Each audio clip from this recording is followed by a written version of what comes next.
اور رسول اللہ صلی اللہ تعالی علیہ وسلم نے ارشاد فرمایا جو صبر کرنے کی کوشش کرے گا رب اسے صبر عطا بھی کرے گا. اور کیا الفاظ ہے اور کیا ان کا حسن ہے.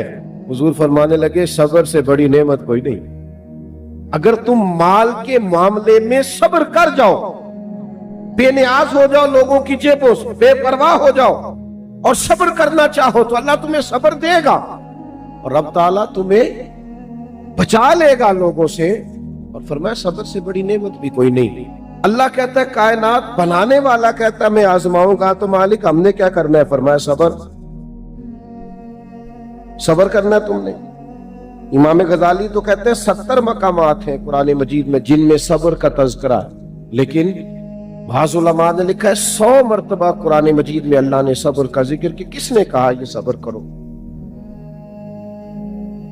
یہ 70 یا 100 مرتبہ فرمانے والا قادر مطلق ہے جس کے قبضہ و قدرت میں ساری کائنات. پل بھر میں چاہے تو لفظ کن سے کیا کا کیا کر دے. وہ کہتا ہے میرے پاس ساری قدرتیں ہیں, حکمتیں ہیں, میرے قبضہ و اختیار میں سارا کچھ ہے, پر میں تمہیں کہتا ہوں مجھے صبر تو کر کے دکھاؤ. گویا حکمت الہی یہ ہے صبر کرو. یا اللہ مشکل بڑی آ گئی, تکلیف بڑی ہے, پریشان بڑے ہیں, ہم ڈپریشن کے اندر پوری طرح مبتلا ہو گئے ہیں. زمانے کی تیز دھوپ نے ہمیں سخت ترین تپتے ہوئے صحرا پہ لا کھڑا کیا ہے. مالک کریم ہماری حالت یہ ہے کہ ہم اپنے ذہن پر, روح پر, آنکھوں پر, کانوں پر بوجھ محسوس کرنے لگے ہیں. ہماری نیند اڑ گئی ہے, ہماری طبیعت بے چین ہے. کیا کریں؟ ہمیں تیری مدد چاہیے, ہماری مدد فرما. تو کائنات کا رب کہتا ہے یا ایھا الذین آمنوا استعینوا بالصبر والصلاۃ. اے ایمان والو صبر اور نماز سے مدد طلب کرو. اور اگر تم یہ مدد طلب کرنے میں کامیاب ہو گئے, تم نے صبر کر لیا, تم عبادات کے پابند ہو گئے, تمہارے مصلے آباد ہونے لگے, تمہاری زبانوں پر ذکر جاری ہونے لگا, تم اپنے مالک کریم کو یاد کرنے میں کامیاب ہو گئے اور صبر کرنے میں کامیاب ہو گئے, تو مالک پھر کیا ملے گا؟ امتحان میں کامیابی ہو جائے گی, مشکل آسان ہو جائے گی. پھر ہمیں کیا ملے گا؟ تو کریم فرماتا ہے ان اللہ مع الصابرین. پھر تمہیں رب ملے گا. پھر تم یہ مت سمجھنا کہ تمہارے دائیں بائیں کوئی گن مین کھڑے ہیں, اور یہ مت سمجھنا کہ بڑی سیاسی شخصیات تمہاری پشت پر کھڑی ہیں. یہ مت سمجھنا کہ کروڑوں اربوں خربوں روپیہ لے کے کوئی آ گیا ہے, مشکل حل ہو گئی ہے. ان اللہ مع الصابرین. تمہاری پشت پہ انسانوں کی قوت خالی نہیں ہوگی, تمہیں رب کریم کی قوت ملے گی. صبر کرنے والوں کو معیت الہی نصیب ہوتی. معیت الہی. صبر ایک نعمت ہے, صبر ایک طاقت ہے, صبر خوش تدبیری ہے. صبر بزدلی کا نام نہیں. صبر تو وہ دریا ہے جس میں دشمن ڈوب جایا کرتا. صبر تو وہ کنواں ہے جس کے اندر دشمن غرق ہو جاتا. صبر تو وہ آگ ہے جس میں مخالف جل جایا کرتا. آپ صبر کو سمجھے تو صحیح.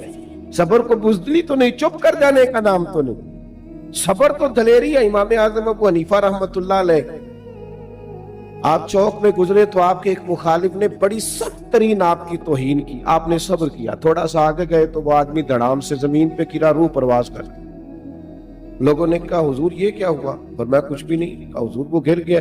فرمانے لگے اس نے میری توہین کی تھی, میں نے رب کی رضا کے لیے صبر کیا. اس نے سمجھا تھا میں لاوارث ہوں. بس سمجھو ابو حنیفہ کے صبر نے اس کی جان لے لی ہے. میرے صبر نے اس کی جان لی. صبر تو ایک دریا ہے, صبر تو ایک سمندر ہے, صبر تو اتنی بڑی گہرائی ہے جس پہ ڈوب جاتا. ہاں جب صبر کرنے پر رب مل رہا ہے, رب کا رسول مل رہا ہے, صبر کرنے پر اللہ والے مل رہے ہیں. یہ سارے صابرین ہیں. تکلیفیں نبیوں پہ آئی, تکلیفیں صدیقوں پہ آئی, تکالیف شہیدوں پہ آئی, تکالیف صحابہ پہ آئی, تکالیف اہل بیت نبوت پہ آئی. آپ کو پتہ ہے جو تکلیفیں سہ کے جائیں گے اس صف میں کھڑے ہوں گے جس کے امام حسین ہوں.